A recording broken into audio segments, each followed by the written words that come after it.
Something's gone wrong in the happy-go-lucky world of Nintendo. Introducing Super Smash Bros., where all your favorite characters go toe-to-toe in one 4-player star-studded slam fest, only on Nintendo 64.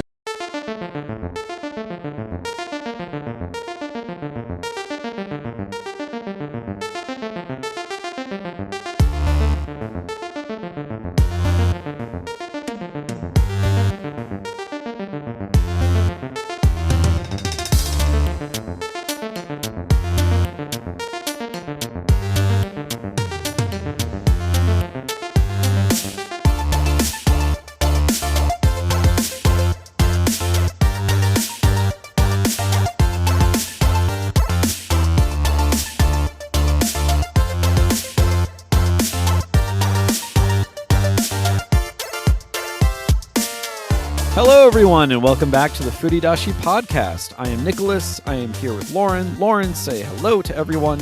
Hello to everyone in an incredibly new environment in which today's audio may or may not be up to our Furidashi standard. We appreciate your patience and concern as I continue to move, but next recordings will be great. Yeah, Lauren has moved to a dance hall in the rural location. In inner city San Francisco. I now live in a ballet studio, which I thought would be cool. I realize is not conducive, no matter how many blanket forts you pile for audio recording. So today we're not actually talking about Lauren's recent move, although maybe we can if you want to, Lauren. But we're going to try and talk about why analysis is important in game design.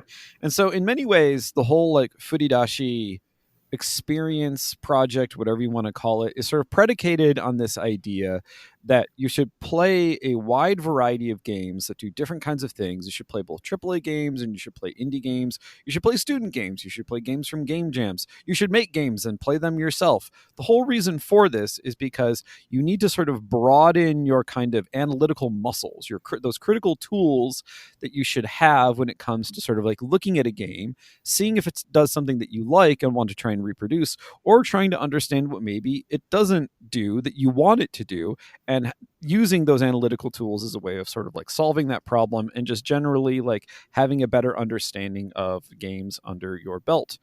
And so with all of that in mind, I had suggested to Lauren, and she agreed, that we talk about, so for those of you who don't know, Sakurai Masahiro is a Japanese game designer.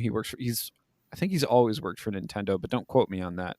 But very, very famous game designer, literally the creator of Kirby, the Kirby games, Hoshinokabi as they're called in Japanese. And also, as it turns out, the creator of Super Smash Bros. He has a series of YouTube videos, in the sense that he's currently putting them out, in which he talks about both his own career in game design, but as a means to then talk about particular design issues that he has encountered along the way, and then actually makes these very fun and very interesting videos about how to apply his own analyses to things that you may want to do, or even just to your understanding of, the history of games as well. So I stan a dev who really sort of understands the importance of analysis.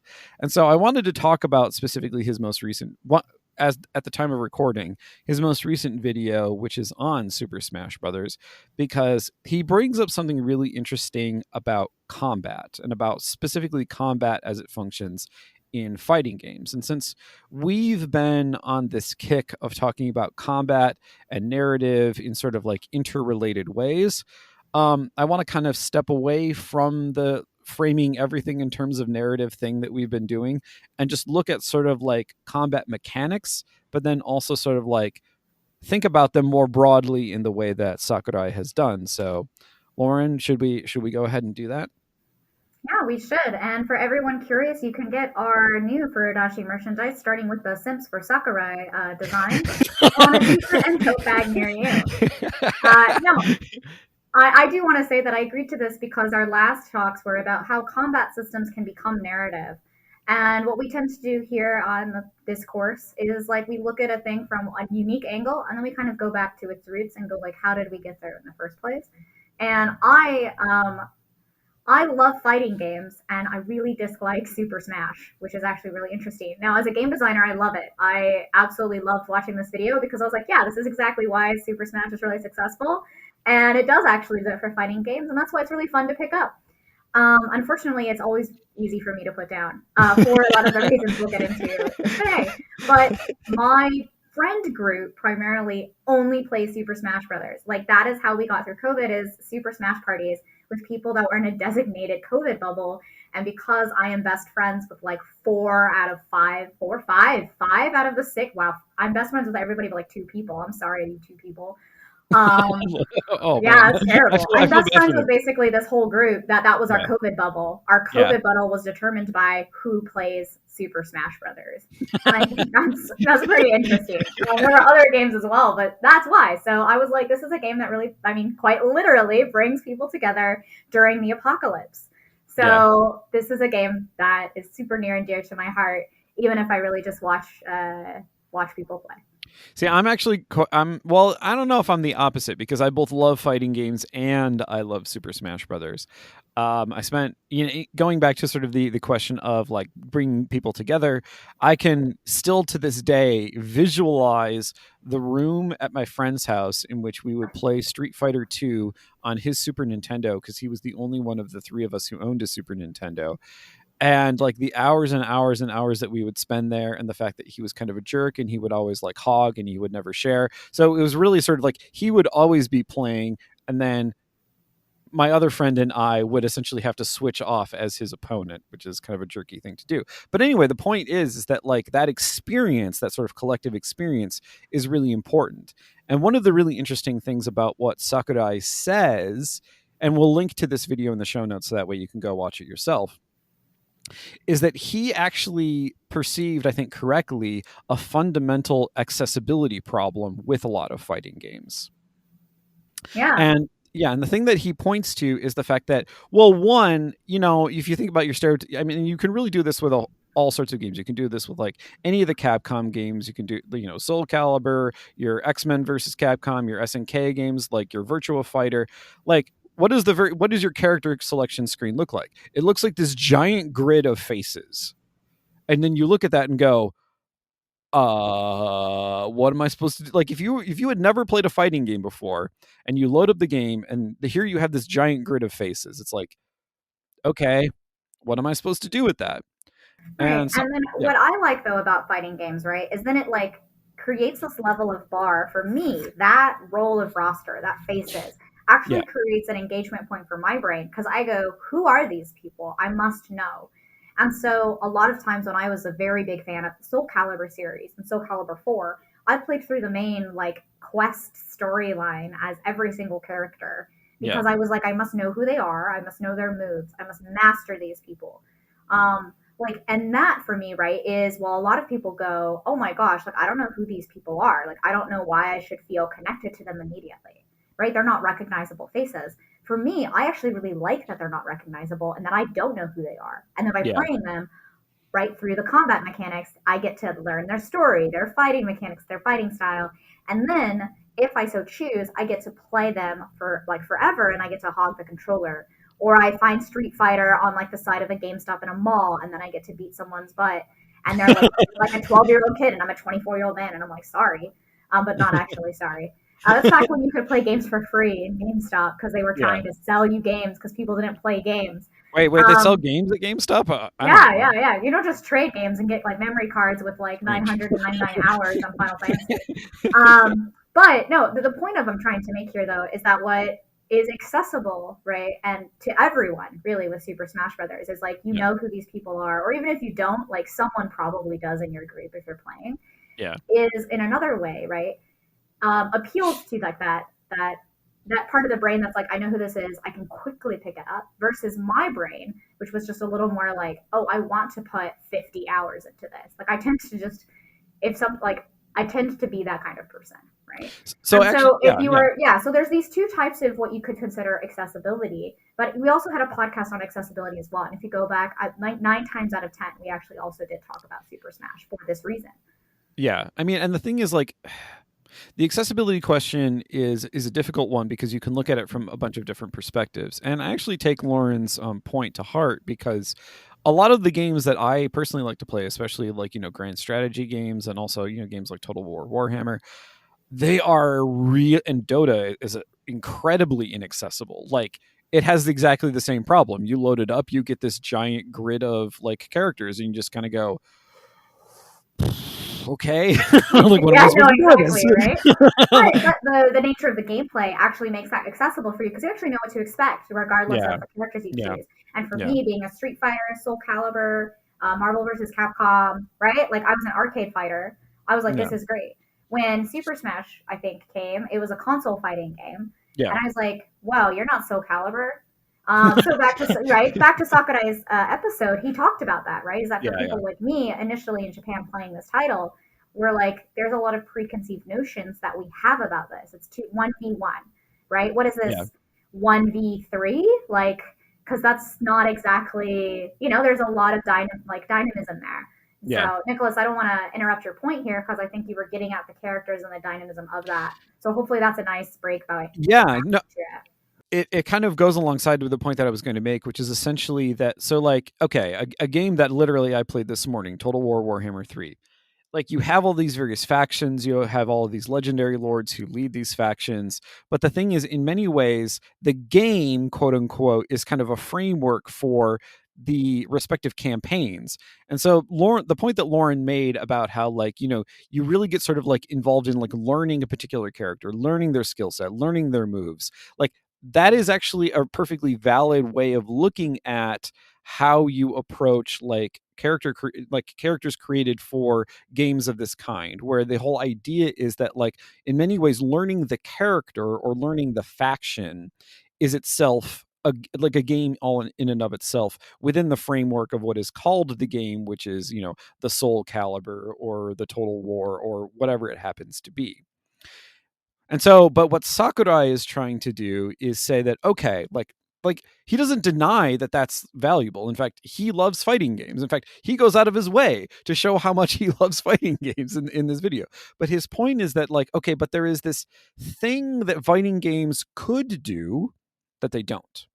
There is a way in which they could invite people in, both on the level of sort of like character and also at the level of controls, that would then allow a broader base of people to sort of become interested in fighting games, and also at the same time expand the possibilities of what a fighting game could be.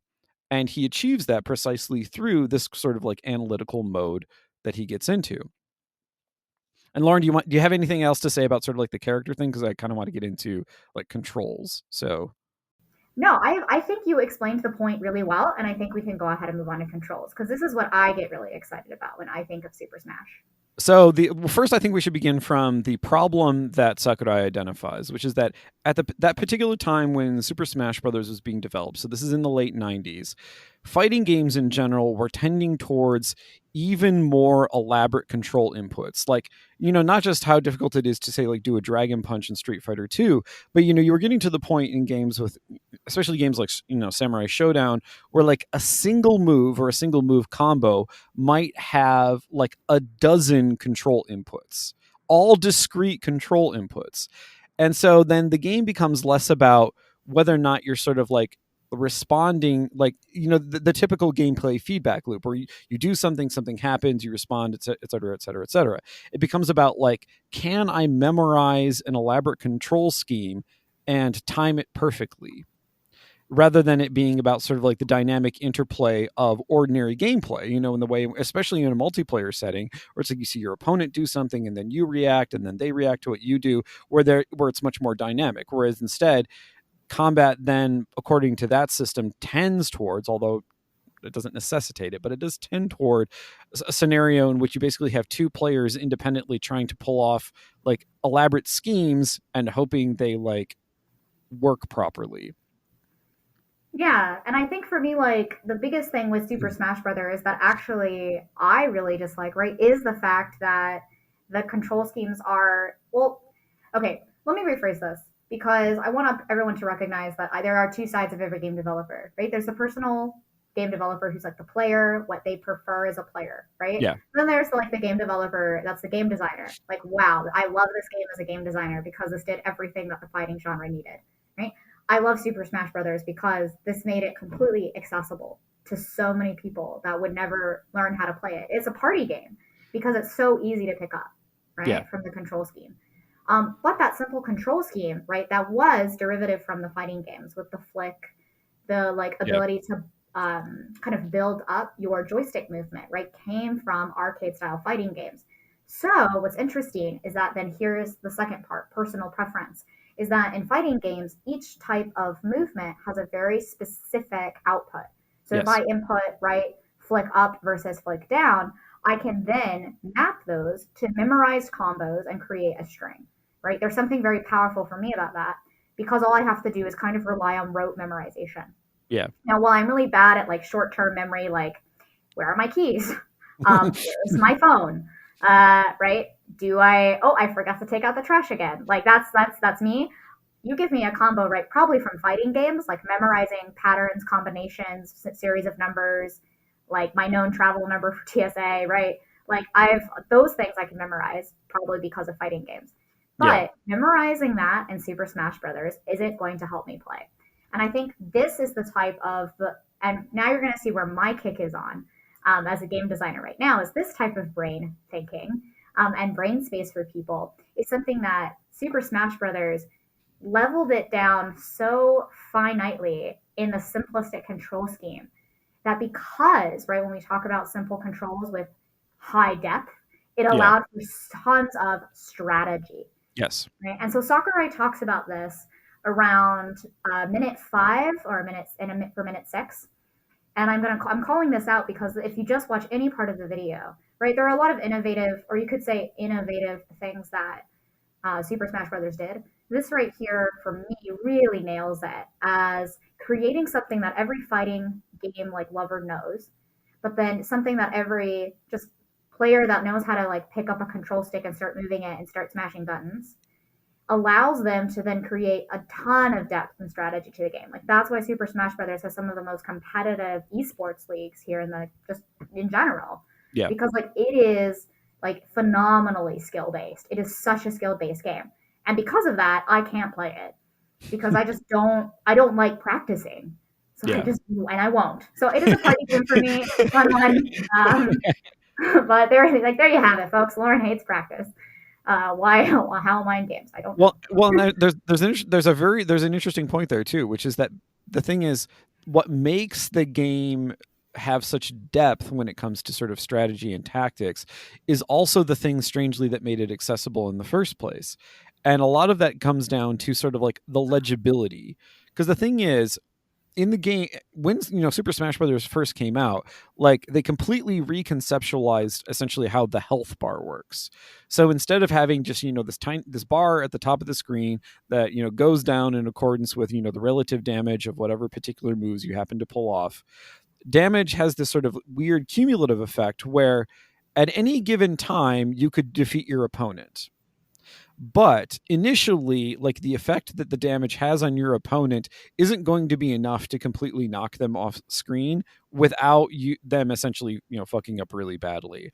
But as damage accumulates over time, they essentially become more reactive to any incoming damage, which then makes them more likely to, fly off screen in all the really fun, cutesy ways that Super Smash Brothers does. But the thing is, the relationship between what you're doing at the level of the sticks and then what you see on the screen, like when I say that it's legible, what I mean is that it's clear at all times how like your own like control inputs are related to what is happening in game. And you can always see it explicitly because you can see your opponent getting more and more pushed further and further back by your damage. Right. And so sorry, go ahead. No, I was going to say it's not just about like the reactivity of the hit react, right? Because what Nicholas is talking about is the hit reacts of your hits from an initial character. It's also actually in the reactivity. It's just if you cannot read that, if you're actually not like even though it's legible to you and you can feel it haptically on the controller, you're like, I don't know why my controller is shaking or I don't know what's going on, right? Even if you can't see it or you're just not aware of how to read hit reacts, the giant like bar, right, of the percentage and the fact that it goes over 100, right? That's just redder and redder, right? It gets larger and larger with each hit. Yeah. Like that right there trains you that even if you aren't looking at the character, that hey, I am UI. I am making it easier for you.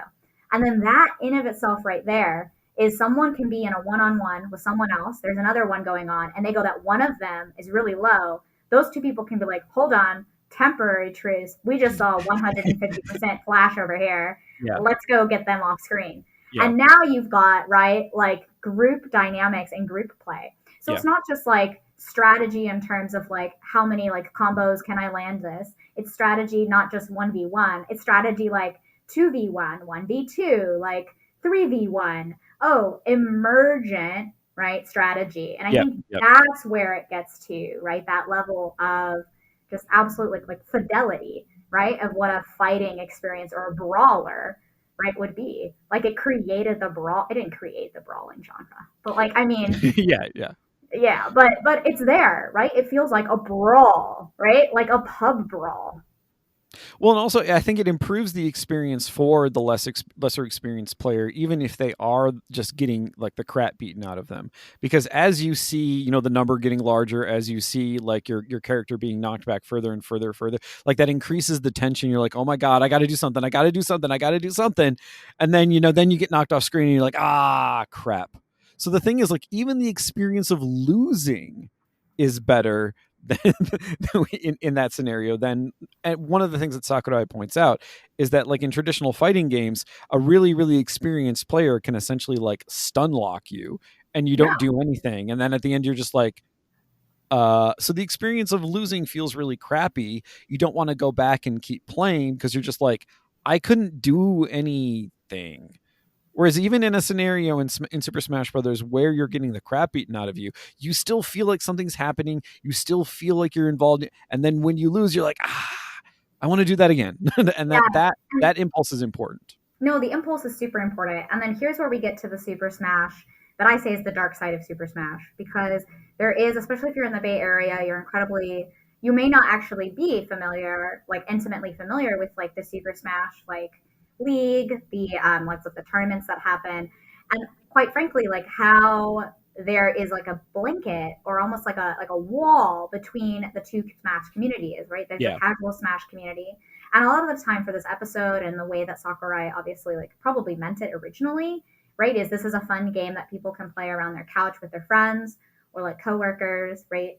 Not here is a game that people will have tournaments by and then create like these elite like societies and like superstructures and cliques, right? Now I bring this up not because like it's Super Smash is the problem, right? People are problems, right? But I bring this up because there is now this natural divide when you play with people that play so regularly, like my friend group, like people are like, do you even play online, bruh? Like, because online Smash players, right, are now even more skilled, right, and have an even leveler cap. But to be quite honest, like while the inception, right, of Super Smash and the hope and the game design that Sakurai is talking about is in Super Smash, if you know anyone that plays Super Smash competitively, you're going to say right now that you cannot win against them.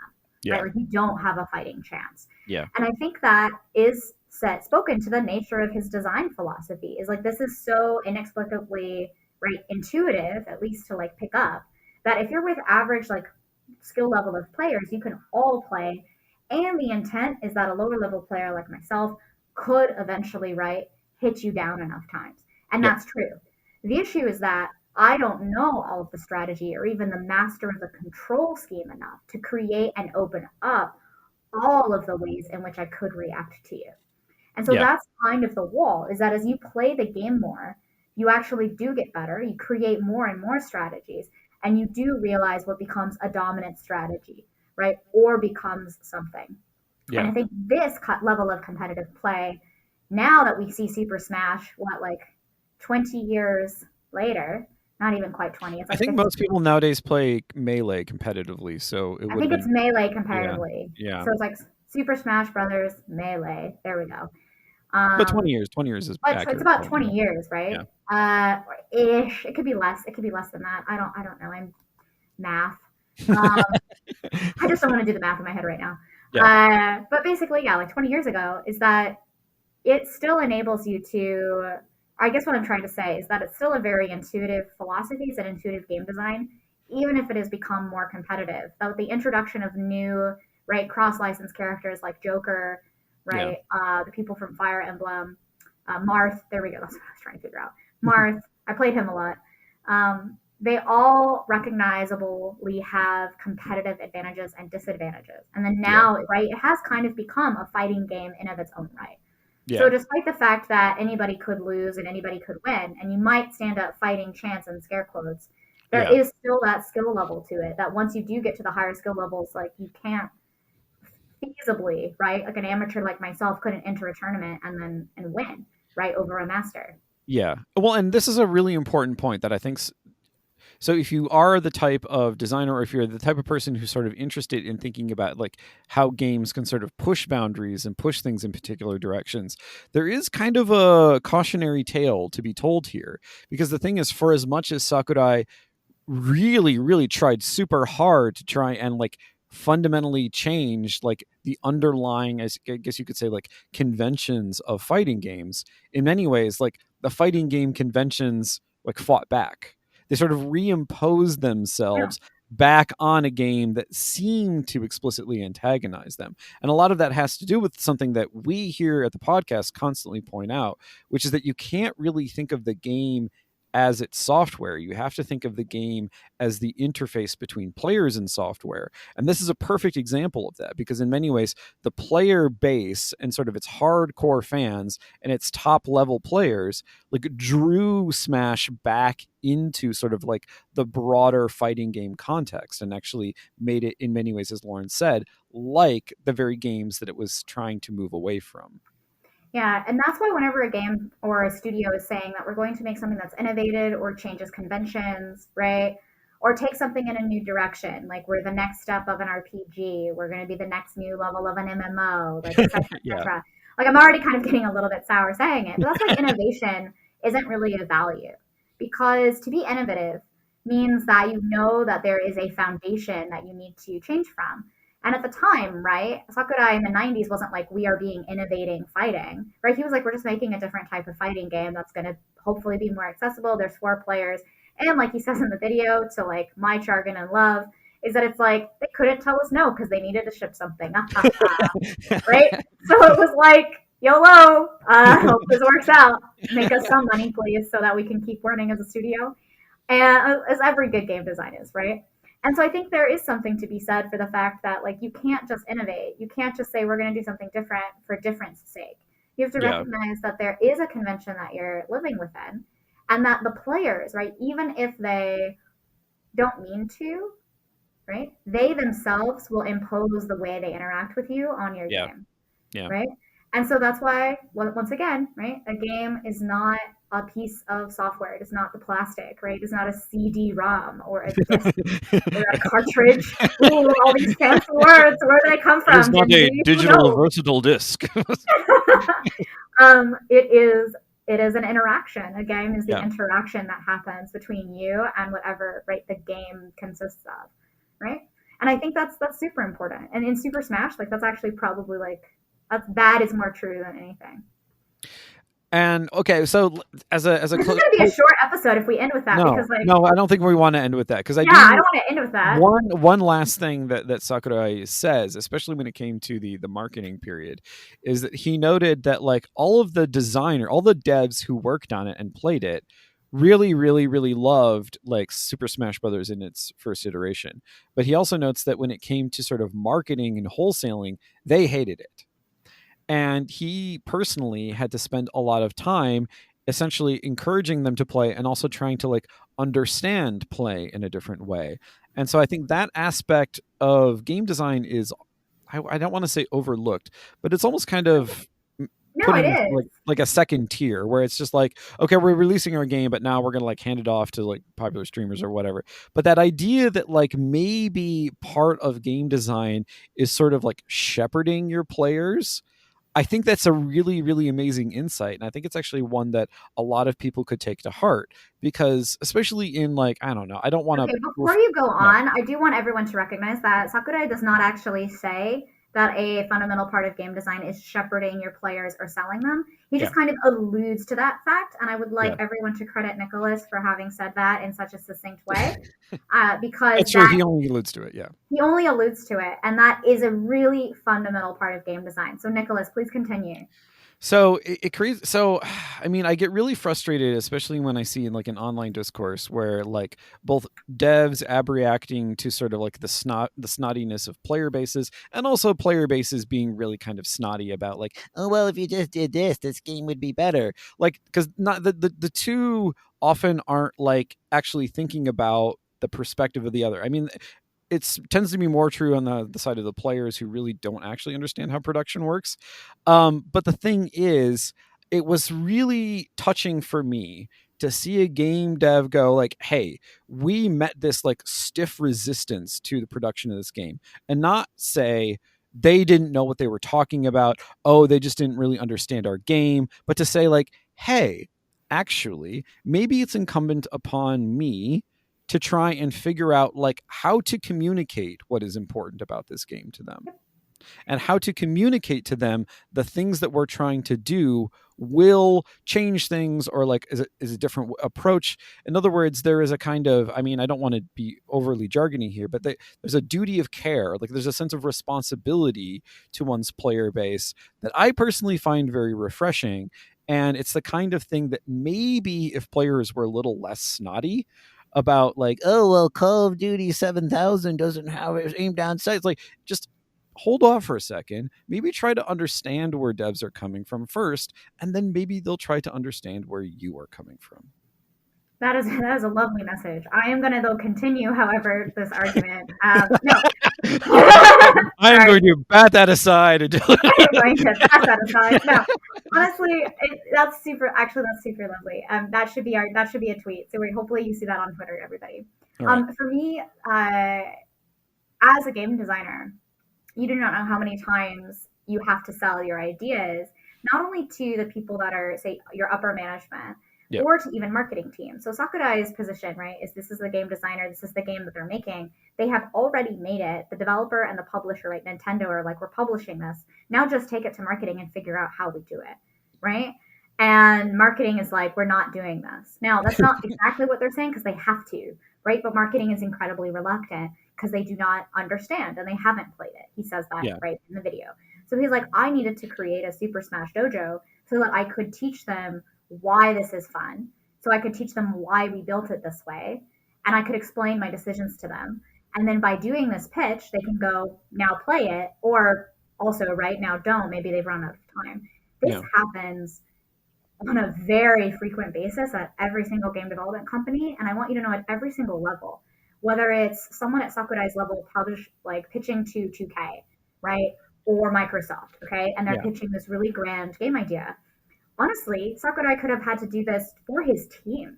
Like his team might not trust, but this is especially with a new IP, right? Or even an existing franchise.